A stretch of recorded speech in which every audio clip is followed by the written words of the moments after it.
Bismillahirrahmanirrahim. Assalamualaikum warahmatullahi wabarakatuh. Sebelumnya perkenalkan, nama saya Dedi Alfaril dengan NIM 20240110310025. Pada kesempatan kali ini saya ingin mempresentasikan hasil dari proposal yang telah saya buat, yaitu yang berjudul Dampak Media Sosial terhadap Nilai-nilai Pancasila pada Generasi Muda. Sebelumnya saya ingin membacakan atau memaparkan pada rumusan masalah. Jadi rumusan masalahnya ini ada dua, yaitu yang pertama itu bagaimana media sosial mempengaruhi pemahaman dan pengalaman nilai-nilai Pancasila pada generasi muda. Kemudian yang kedua, apa dampak positif dan negatif media sosial terhadap nilai-nilai Pancasila pada generasi muda. Kemudian yang selanjutnya itu tujuan dari penelitian ini. Jadi tujuannya itu yang pertama, dia untuk menganalisis dampak media sosial terhadap nilai-nilai Pancasila pada generasi muda. Kemudian yang kedua yaitu untuk mengidentifikasi strategi untuk meminimalkan dampak negatif dan meningkatkan dampak positif media sosial terhadap nilai-nilai Pancasila terhadap generasi muda. Kemudian selanjutnya kita masuk ke dalam pembahasan dari proposal ini, yaitu di mana beberapa penelitian tentang dampak media sosial yang telah banyak dilakukan, yaitu Benoit pada tahun 2022, kemudian Fitri pada 2017, Rahmat dan Dewi pada 2021, Budiarto pada tahun 2018, dan Safitri dan Dewi pada tahun 2021. Kemudian Pancasila ini dia sebagai pedoman juga petunjuk dalam berpikir dan berperilaku masyarakat Indonesia dalam kehidupan mereka sehari-hari. Dikatakan juga itu bahwasannya nilai-nilai Pancasila ini dia telah terwujud dalam kehidupan bermasyarakat sebagai pandangan hidup bangsa sejak sebelum Pancasila dijadikan sebagai dasar negara yang dirumuskan dalam satu sistem nilai. Kemudian berbicara di wilayah Nusantara, yaitu sudah memiliki nilai sila Pancasila pertama, yaitu percaya kepada Tuhan Yang Maha Esa.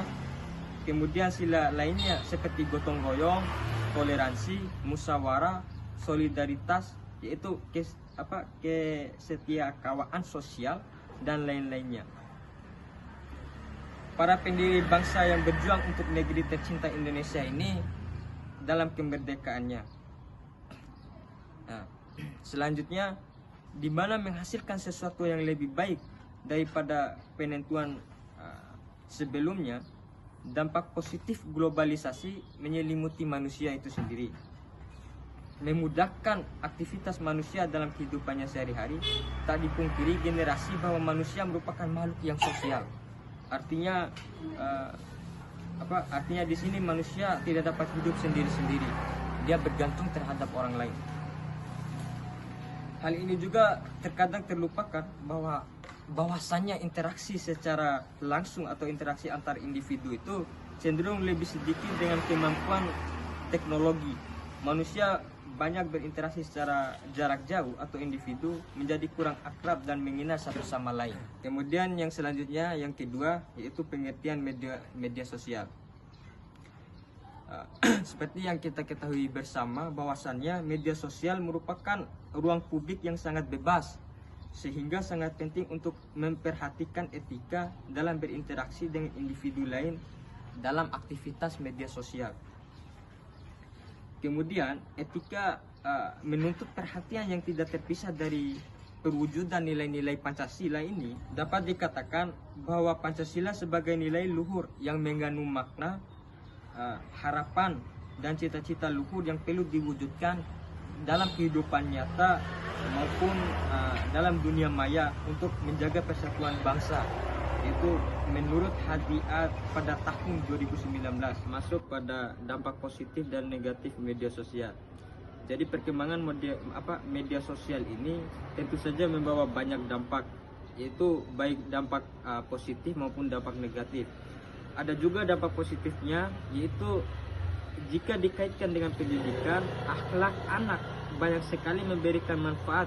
Di antaranya itu anak dapat belajar bagaimana cara beradaptasi, kemudian bersosialisasi dengan publik, dan mengelola jaringan pertemanan atau memperbanyak teman dan bertemu kembali dengan teman lama, serta memudahkan anak ini dalam kegiatan belajar karena dapat digunakan sebagai sarana untuk berdiskusi dengan teman mengenai tugas-tugas sekolah mereka.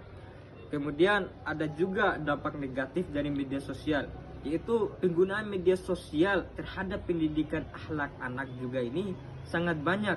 Di antaranya dapat dilihat dari banyaknya anak yang menggunakan bukan untuk belajar, akan tetapi menggunakan media sosial ini berlebihan karena perbandingan yang mereka buat antara kehidupan mereka sendiri dan penggambaran yang tidak realistis tentang kehidupan orang lain di media sosial ini. Anak-anak yang melihat teman-teman mereka di media sosial dalam foto pesta ulang tahun, dalam istilahnya itu tidak pernah dirayakan seperti ini, sehingga mereka mulai berpikir bahwa kehidupan mereka itu kurang dibandingkan dengan apa yang mereka lihat di media sosial itu. Kemudian masuk kepada metode penelitian.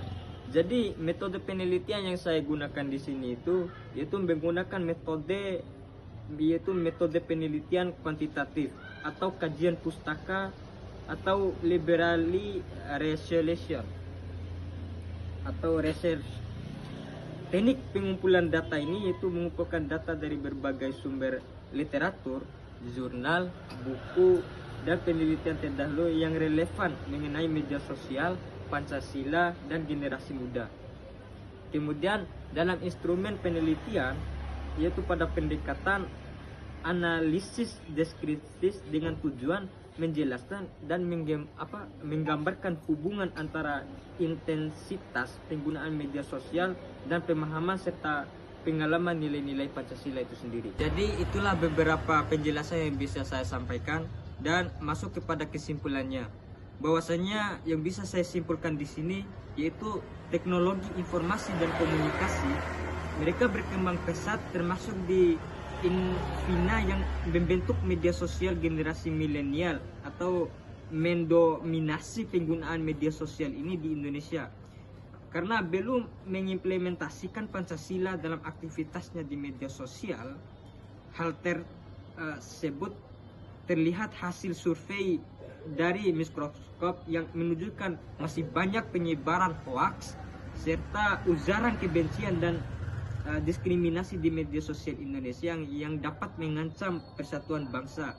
Padahal Pancasila ini dia sebagai nilai luhur sudah seharusnya diamalkan nilai-nilainya dalam kehidupan sehari-hari, termasuk di dunia maya, untuk menjaga persatuan bangsa Indonesia. Karena pentingnya pengalaman Pancasila adalah melalui pendidikan Pancasila meningkatkan rasa cinta tanah air dan nasionalisme dalam diri dan menciptakan lingkungan keluarga yang mencontohkan nilai-nilai Pancasila, serta menggunakan media sosial sebagai wadah untuk mengedukasi pentingnya implementasi Pancasila dalam kehidupan sehari-hari. Demikianlah presentasi yang bisa saya jelaskan pada kesempatan kali ini. Mohon maaf apabila ada kesalahan maupun tutur kata yang tidak disengaja ataupun disengaja. Saya ucapkan mohon maaf.